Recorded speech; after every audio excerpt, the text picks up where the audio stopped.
All right, everybody, welcome to another earth-shattering edition of the My Colony podcast. As you can see, we have a video edition today. I'm trying something new. Somebody suggested to me to use this OBS Studio program to add video and whatnot to it. As you can see, I got the myself up in the corner here, adorable little My Colony podcast logo, and you can see, oops, you can move stuff around. I didn't mean to do that. I'm actually playing on this window. I got my main colony here, and by the way, if you're just listening, obviously you can't see what I'm doing, so you can go to YouTube and see the video version of this video, or you can just watch with me here. Let's see, I got chat going here. Maybe I'll say hi inside the My Colony chat. If you guys don't know this, you can press the tab key while you're playing, and it'll bring up a quick chat window. You can say, hello, everyone. A lot of times, when I say hello, I start getting 1,000 questions in the chat. So the version I just released was version 1.4, and it added several things. First of all, it enabled crime. And so if you don't know, let's see if I can find a crime building. I got a security building right here. If you click on it now, you can see how many people are locked up. As you can see, this prison is full right now of inmates. So I built another one right there, which is not quite full. When you find a house nearby, like this, if you click on it now, you go to settings, you can see the safety rating. That's the indication of how much crime there is. I have a full safety rating, which is good. On the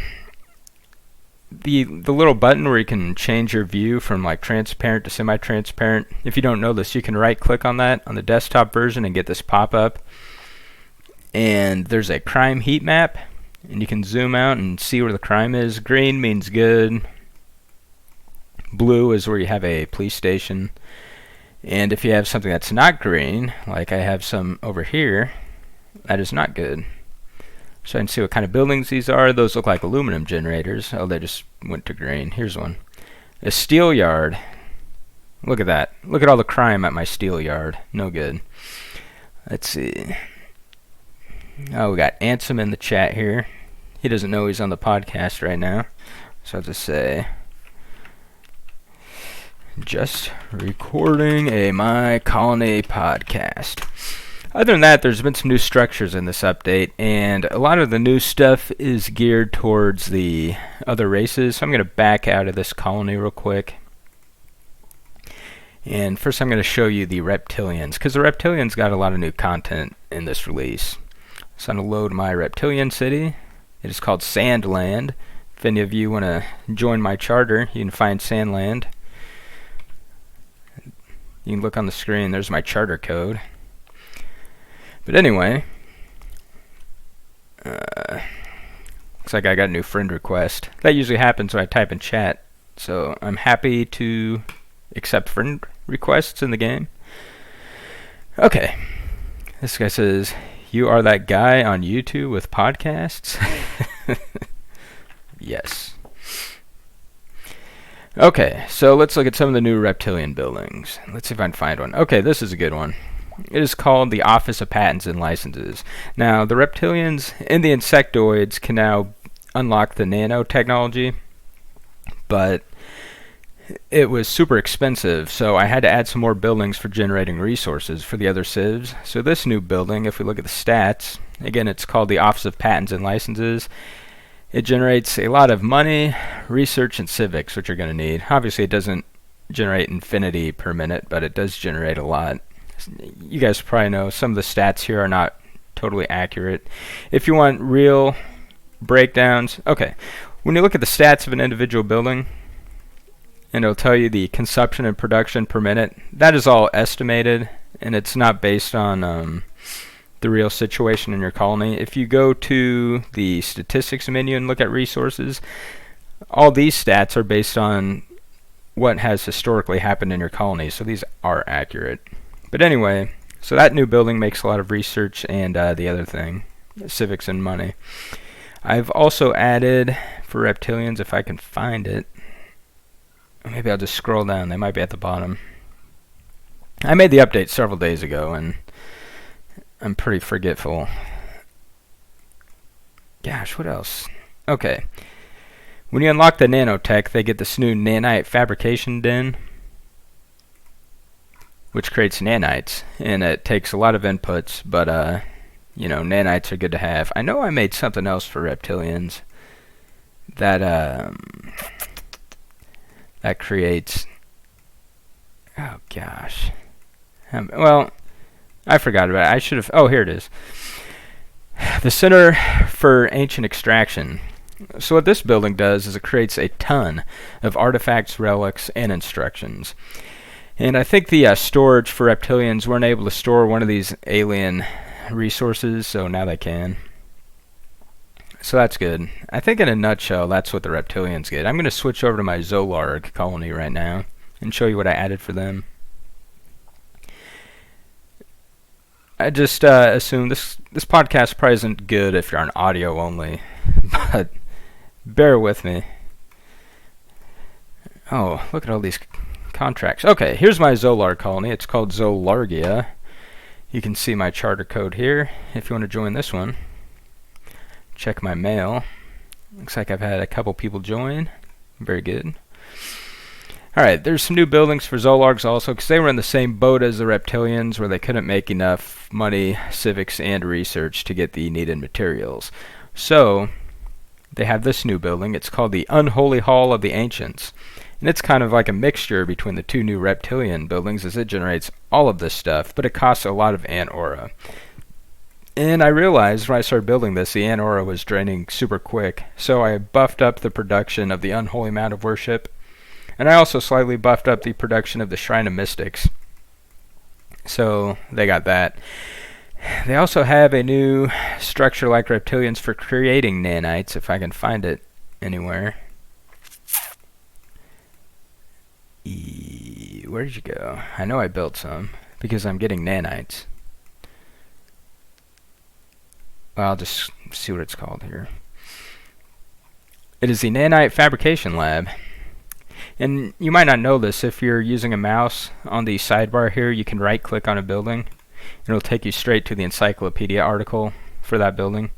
Here you can see what it costs, a lot.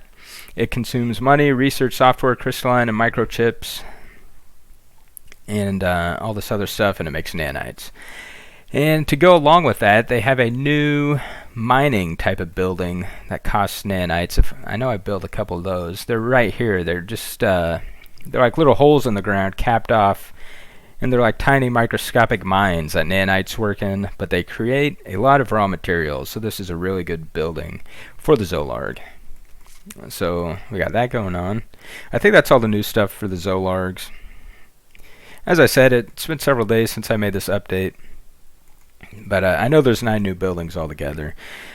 The humans probably got a new building too. Let me go back to my human colony and see what's up. New gifts. New friend request.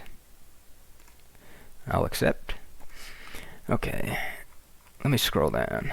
I know I didn't want to leave the humans high and dry.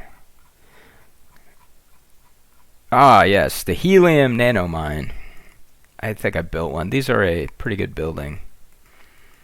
It may be overpowered, but that's fine.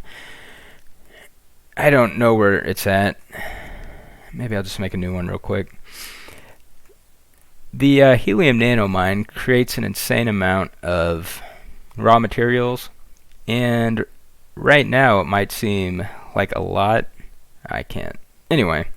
It might seem like a lot right now, but I plan on pushing the end game out further and further as we go along, so